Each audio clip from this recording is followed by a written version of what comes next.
Hello peeps, Dee here. Welcome to my studio, welcome to my channel, and welcome to this little tutorial. Now, I've worked with clay for a very long time. You know what? Over all that time, I had very little, zero understanding of creating crackle on clay using acrylic paint, all right? Now, always used metal leaf. You can use foil. There are problems with these two things. Lovely as this is, there's a problem. But I could never get acrylic paint to do it. I'm like, what am I doing wrong? Is it me? Is it the paint? Is it what is going on? And then I would forget about it and do something else. Well, I decided that I had put it off long enough, like 20 years or so, and that it was time for me just to put on my big girl pants and address the problem. And I did. And you know what? I figured it out. I know there are many ways of making clay crackle. People have been using repel gel. They use crackle medium. They partially cure the top of the clay and then roll it to the pasta machine, and it makes a crackle and blow. You know, I don't know, there are probably another 100 ways people are doing it. I don't know what those ways are. All I knew was that I had paint and I was going to figure it out. So I think I figured it out. And that's what this clay is about. So, following crackle, we're going to do something I called controlled crackle. This is acrylic paint. Guess what? Paint does not crackle in squares. Yeah, okay. So we're going to do that too. So I think I've said enough. I think it's time to start.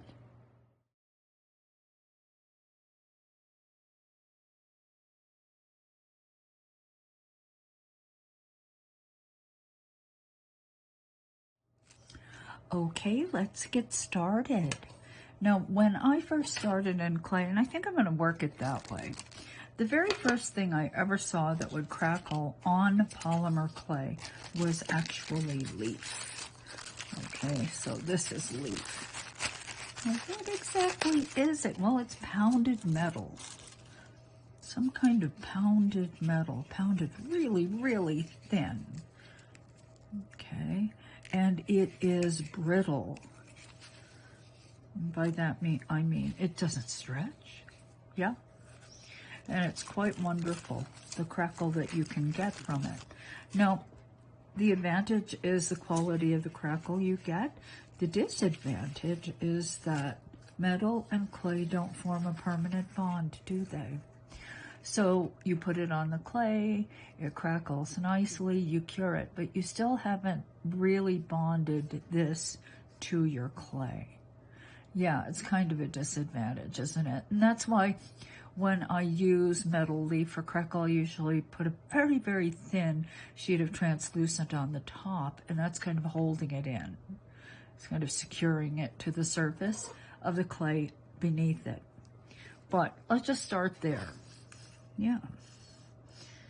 So I've cut all my clay into these little squares.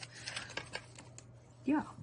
They have been rolled through the thickest setting of the pasta machine, and they're all black. Actually, black that I mixed my black out into. Okay, so here we go. Nice. Petey. Pitty, pitty, pitty. Okay, so a simple crackle is just to reset the machine. This is at 0. I'm going to reset it to 1. You can see it starting to crackle, right? Because the clay underneath is stretching and the gold leaf on top is not. This time I'm going to put this edge on the rollers. I've reset my machine to setting number 2, roll through. Nice, fine crackle there. Very nice, very nice, very nice. Now, the thinner I go, of course, the more this crackle is spread apart, right? It's less dense. So that makes sense, correct? But here we still have that problem. it's sticking quite nicely to the raw clay, but once you cure it, it doesn't stick. You can chip it right off. Okay, so there's one leaf. Okay, so the next thing I found out about was this stuff, and this is actually foil. The first person I ever saw do this was a woman by the name of Nancy Banks. She had figured out so many things you could do with this. What is this? Okay, so when you look at it and you're looking at the actual metallic color or pattern,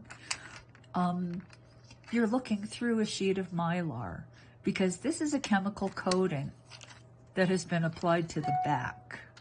So here's the back. So you can see it's kind of this dull silvery color. This is the back.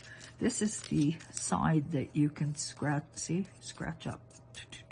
Because it is just a chemical coating.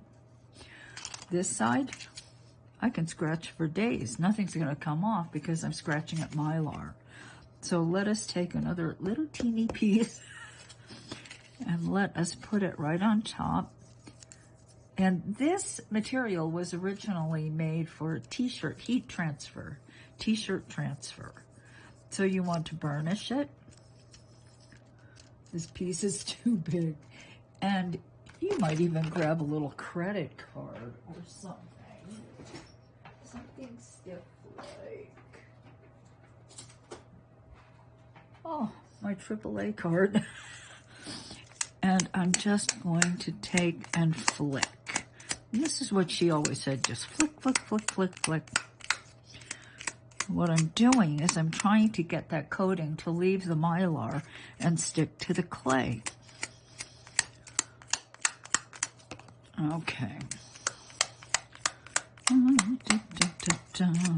And she was so good at it. She had all these different techniques, using little heat irons and patterns, and I don't remember what she did. I saw a demo of hers, or I took a little class of hers at Ravensdale, which was a conference that used to happen every year up in the PNW, Pacific Northwest. Okay, so let us do this kind of business. And, you know, I'm always a little bit, I apologize for that noise. I did it again. I'm going to stop my phone and put myself in airplane mode.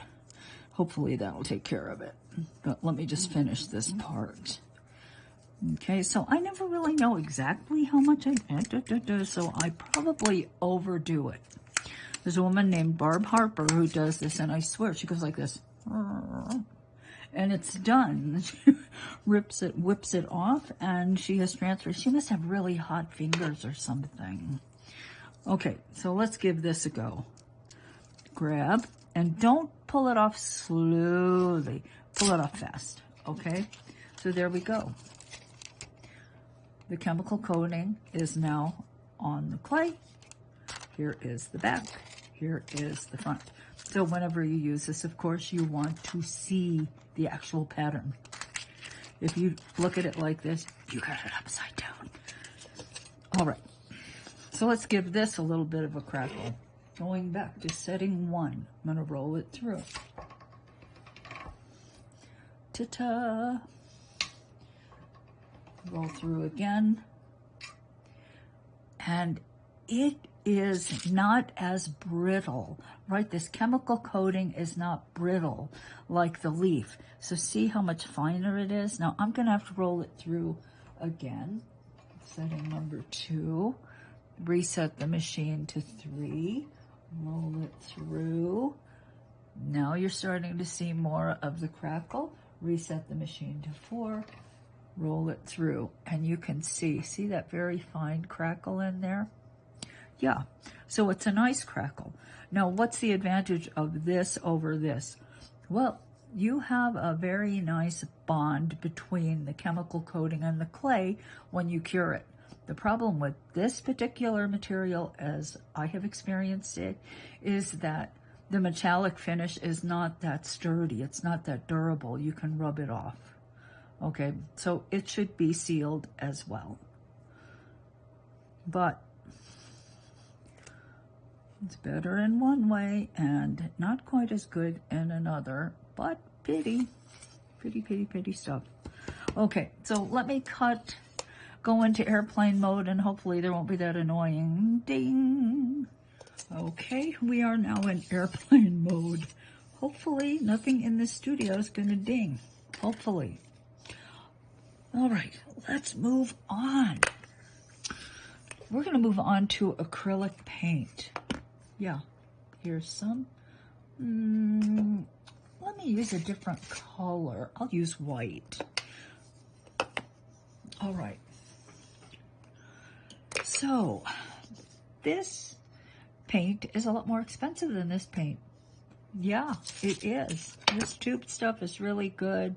It's a lot more expensive than this, which is fine paint, but it's not as expensive. I don't know what to say. I mean, this seems like fine paint to me, but it is more watery. The formulation is quite different than this one. So, I had been so frustrated by acrylic paint. Put it on the clay, and I got the most miserable excuse for Crackle you've ever seen in your life.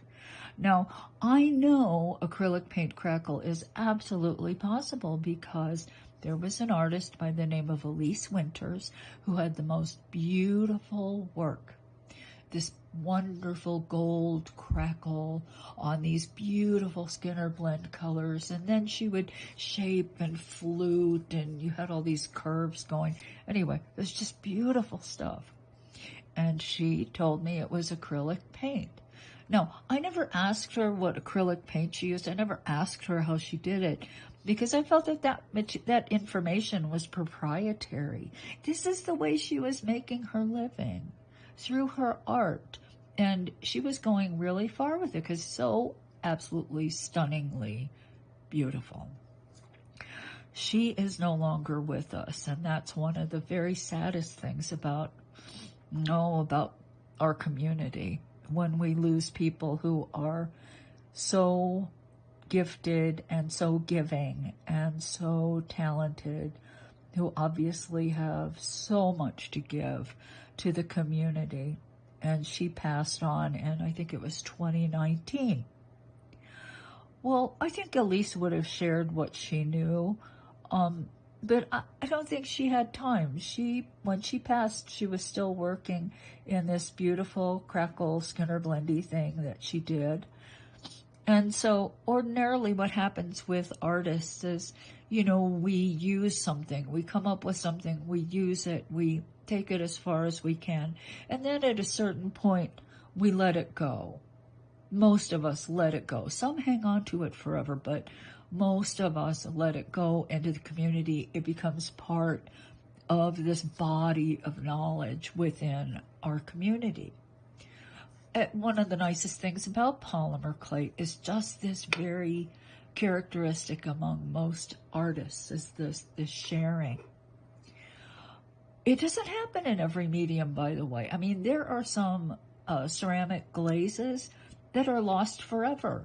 The proprietary information just went away when the person who figured it out went away. Okay, so that doesn't happen all that often in our community. But to the best of my knowledge, Elise never taught this. I don't know. I'm not as plugged into the polymer clay community as perhaps I should be, but I don't believe she ever did. Anyway, so what Elise did was she showed me that it was possible. Now, how it was done, I don't honestly know, because I used this paint. I made thick coats, I made thin coats, I did whatever I could. And you know what? I never got a decent crackle out of this paint. Now, I thought, is it the clay? Is it the paint? Is it just me? Wasn't really sure. So I took this and I set it aside, and I forgot about it for like 10 years, 20 years, however long. But I decided I'd better address this again because I really want to know. I like puzzles. I want to figure it out. So the first thing I did was I looked at this paint and I said, okay, this is expensive paint. Liquitex Winsor Newton Golden. What is your goal when you formulate paint? You know what their goal is? Their goal is to have stable paint that will last in a painting without changing and certainly will not crackle. It should not crack. So within their formulation is something, probably a polymer bonder or something, that prevents the clay from cracking. It keeps, not clay, the paint from cracking. The paint retains a certain flexibility and a certain stretch. Hello, DecoArt. What is your goal? This paint costs a fraction of what this paint costs. I'm thinking polymer binders are expensive. I'm thinking that's probably the case. So, it's also more watery. Yeah, it's more watery. I don't think cracking is that big a concern with this paint. One of the first hints for me was opening this up and looking at how these were crack. See, crack. See all this? Crack. Well, that's a positive sign.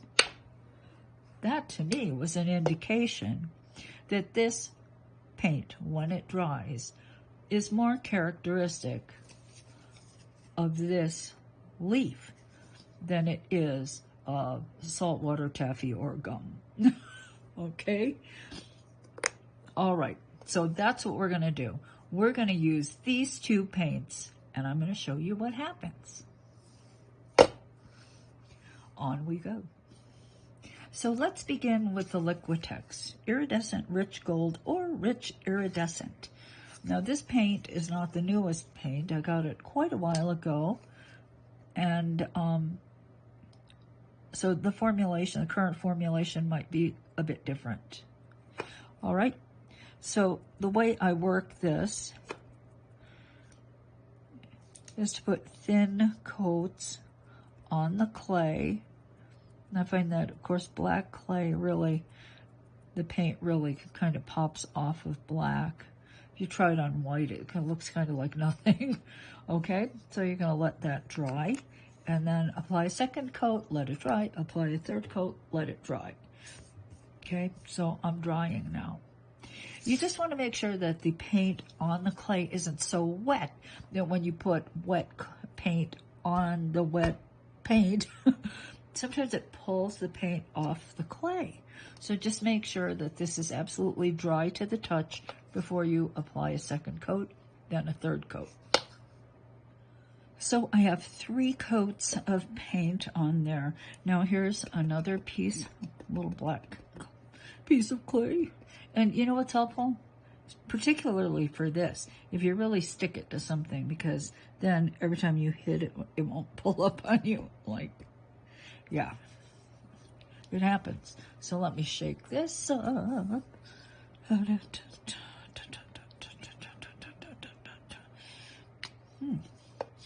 And I'm just going to pour some on.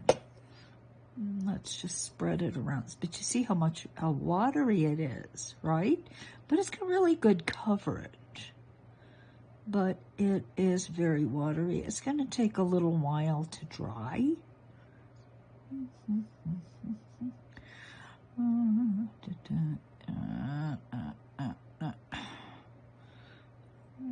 Like so. That looks pretty good, and I probably don't have to do any more than that. But now I have to wait till it dries.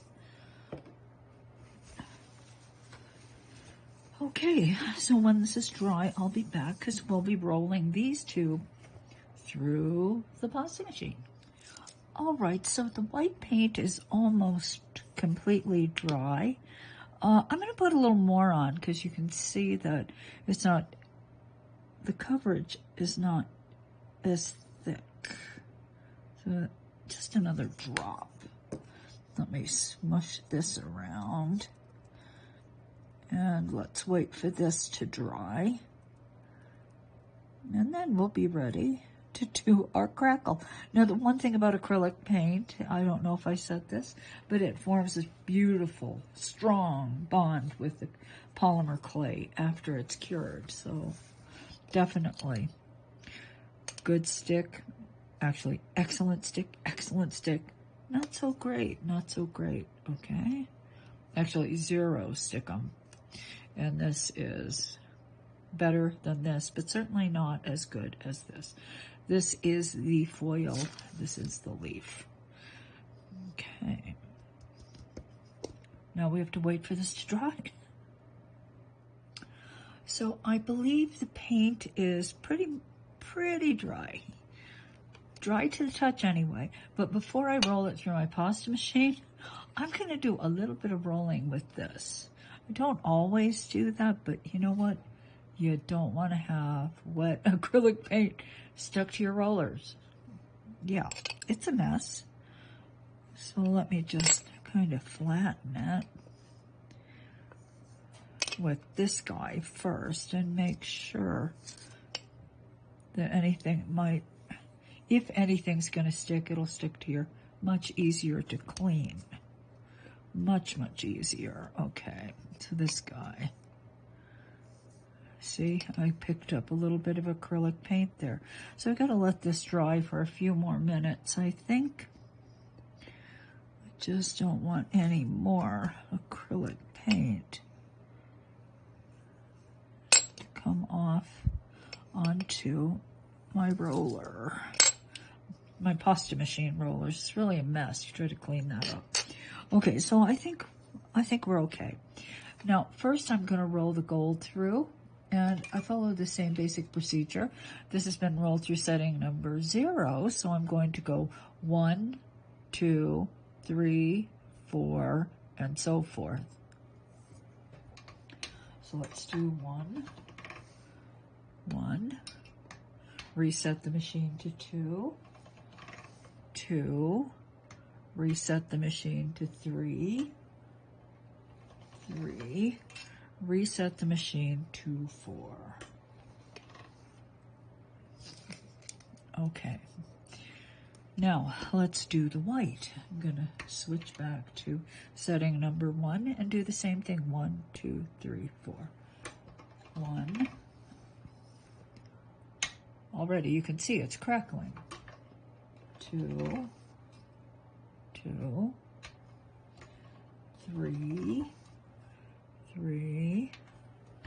and 4. So you can see the difference between these two, right? Here we have our acrylic paint that sort of almost kind of crackled in some spots, but mostly the clay, the paint has kind of stretched.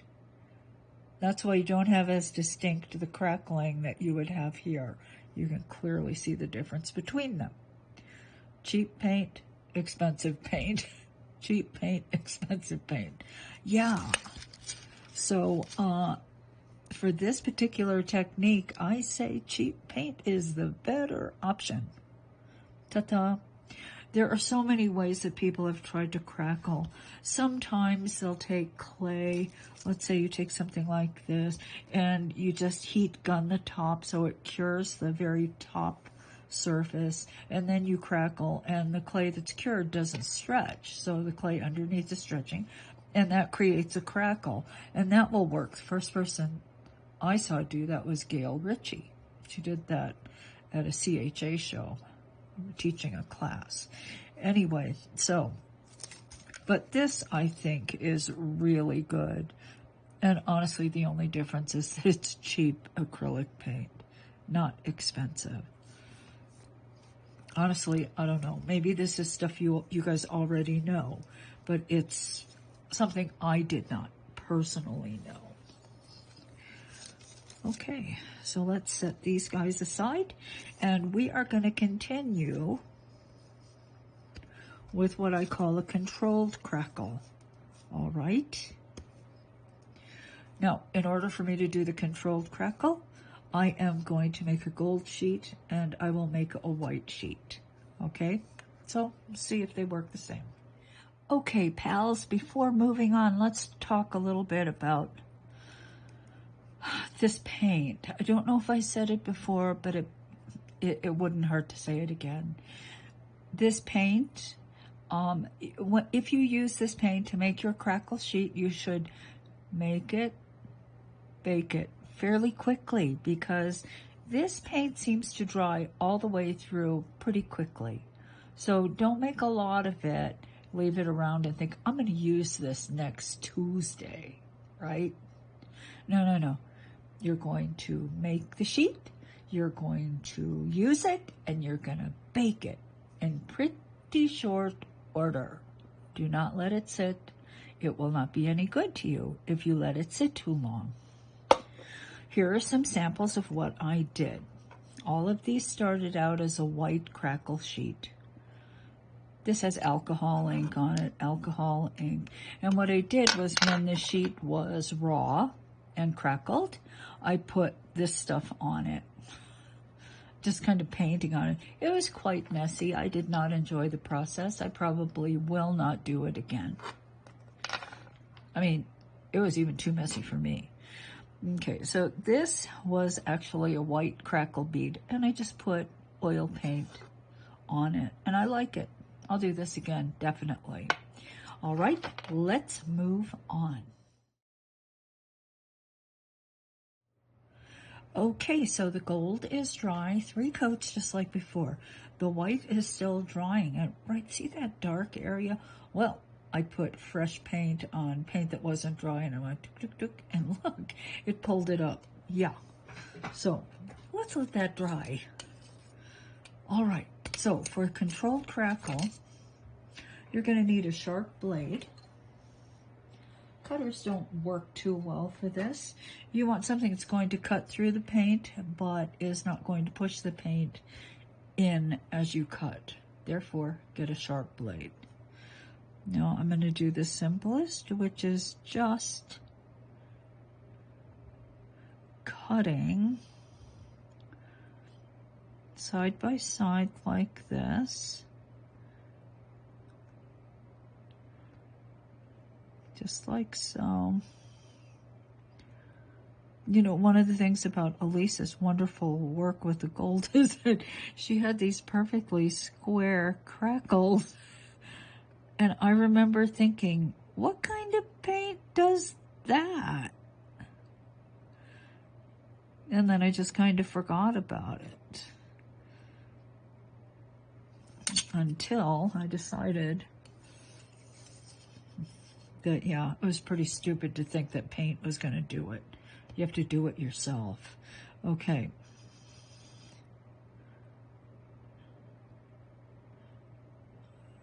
Like so.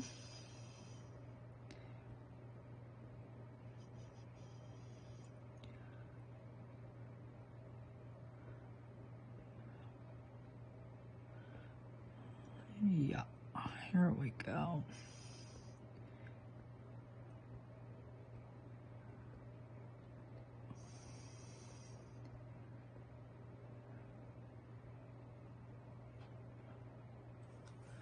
All right, so you can see, and I didn't cut all the way through. If you do cut all the way through, not really a big deal. Just push everything back together, okay? So there we go. Ta-ta! Now, let's do the same rolly through the pasta machine.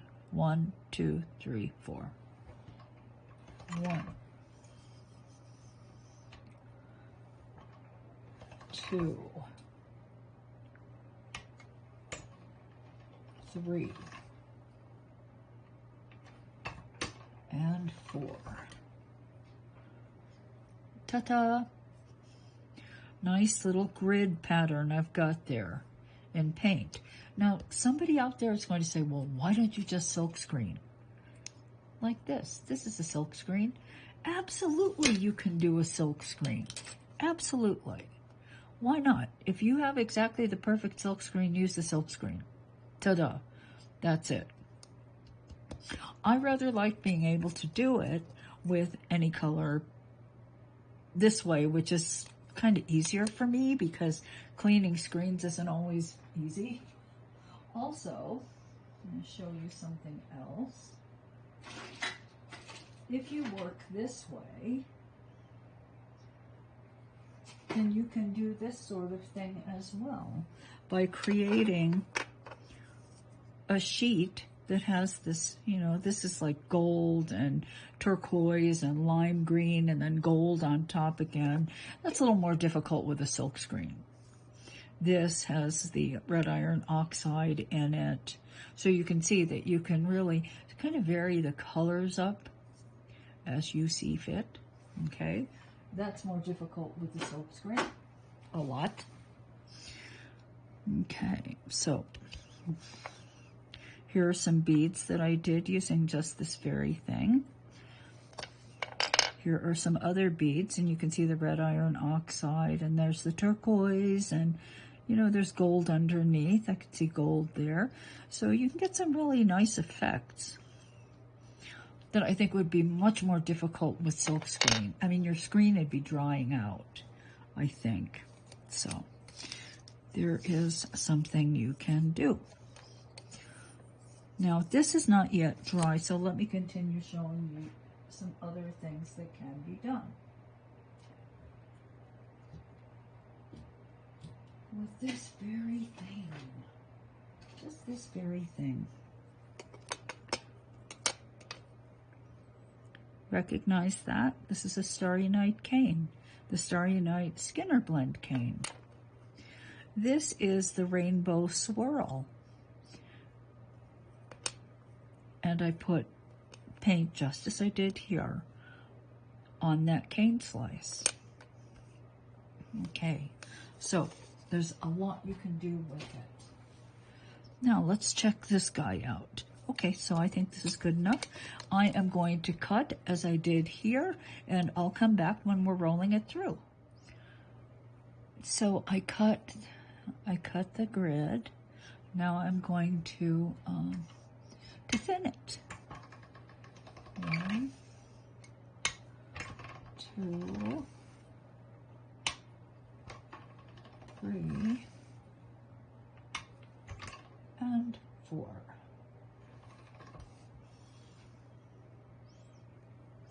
So both the cheap and the expensive paint work just fine for this purpose. All right, I'll be back in a moment. Okay, so I decided to do a bead with you guys. Now, this is actually this iridescent bright silver on black clay. Now, I use my fingers. And, you know, I don't know what to say. I just do. It might not be a good idea. Some of you might want to use a brush instead. But I use my fingers with this paint. All right. So the first thing you're going to do, you can see that I've cut in both directions. When I'm doing this, I always go diagonally on the sheet. Now, the first thing you want to do is take something like this little brass rod, roll it over the top. Make sure you haven't picked up any paint, okay? Because you don't really want this paint on your rollers, your pasta machine rollers, because that's where we're going next. Okay, so I'm going to roll it through, and I think I'm just going to go in one direction. Now, if you alternate, then you start spreading things out evenly in both directions. I'm just going to go one direction, always on here, this side. Okay, there we go. Now let's reset to 3, same side, like so. 4, and that's what I have made. All right, this is our snakeskin pattern. Now I'm just going to make a bead. You know, I didn't have any project with this little tutorial, and I thought I really should show you something to do with this snakeskin, even if it's as simple as a bead.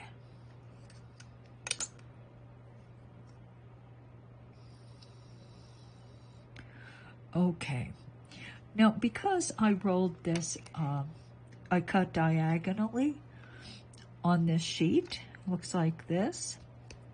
You'll note that the squares are actually diamonds when you look from the bottom to the top. Okay, and there's a reason for that. There's a good reason for it. If you do not cover, as I have, with the squares on the diagonal, you start, when you finish the bead, you get rows, like square rows like that. If you're on the diagonal, you get, I think, you get a more random, evenly spaced kind of patterning at the hole. I'll show you.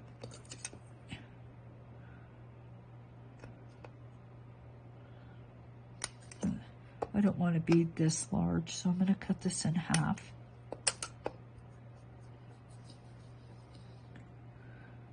Like so.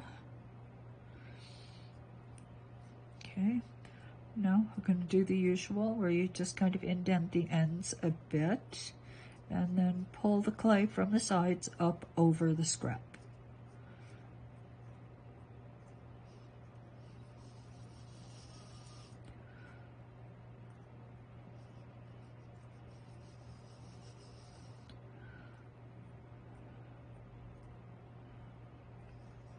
And see at the end, I actually like the way that looks.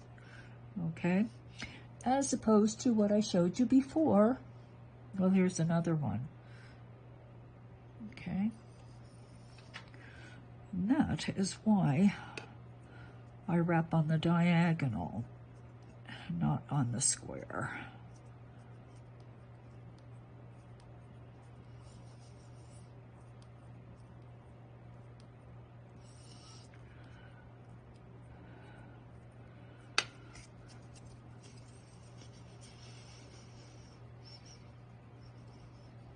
Okay.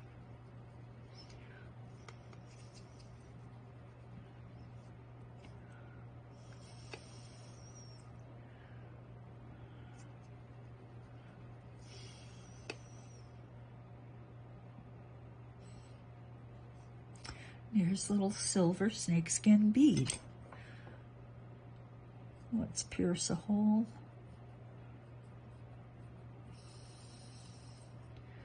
I'm just aiming at my finger on the other side, and then go from that side to the other. And here we go. There's a little bead. Pretty good looking bead, I think. Now you can put a bead cap on if you like, or you can just leave it just as it is, which is what I'm going to do. Now this will be baked in the oven. I think I'll make this one too. I like them. I have a lot of gold beads. I don't have very many silver. Now you can also do things like this. You see, this is gold and red iron oxide and some turquoise, so I start layering the colors on rather than having a sheet just of one color. Okay, so that's it.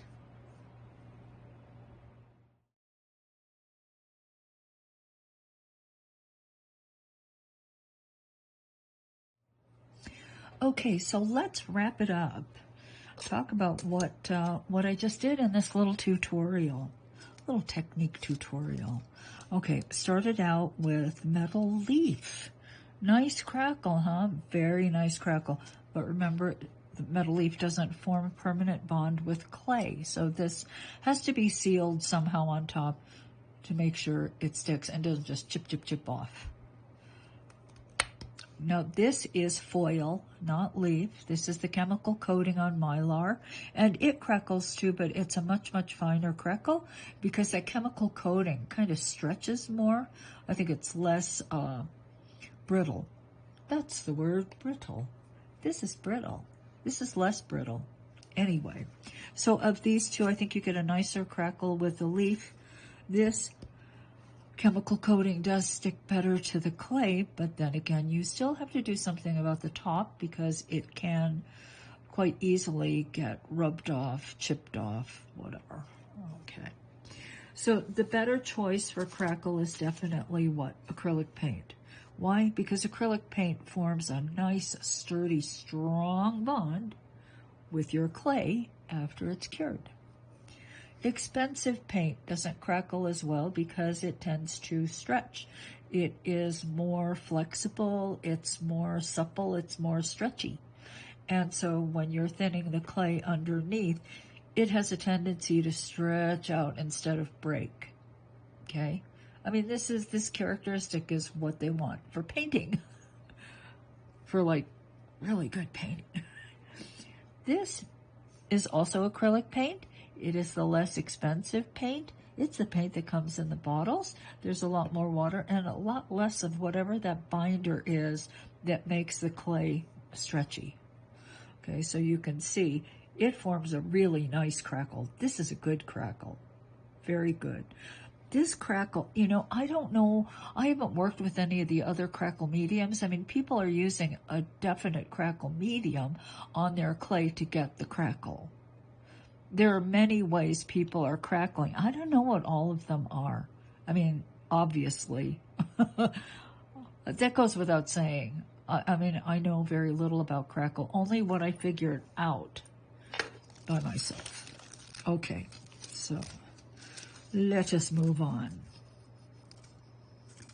So for those instances where you want just like even, what is it called? Losing words. Raku, like a raku crackle. This would be fine as a raku crackle, right? So just make a sheet that looks kind of like raku colors and then crackle it out and you have something like, you'll have raku. This is more controlled. This is what I call controlled crackle by taking a sharp blade and cutting into the surface, cutting into the paint. You can create patterns like these. Yeah, cool, huh? And make beads like these. Now, I go into more detail in the members classroom in the live stream I did. We had a great time. So if you're interested, you got to join the classroom to see the live stream. But who knows? Somebody out there might be. All right, so that's it for me today. I hope this has been helpful to you. I hope that you use these various techniques in your work, and I hope it's been clear. It was clear as mud when I started, but it got more clear.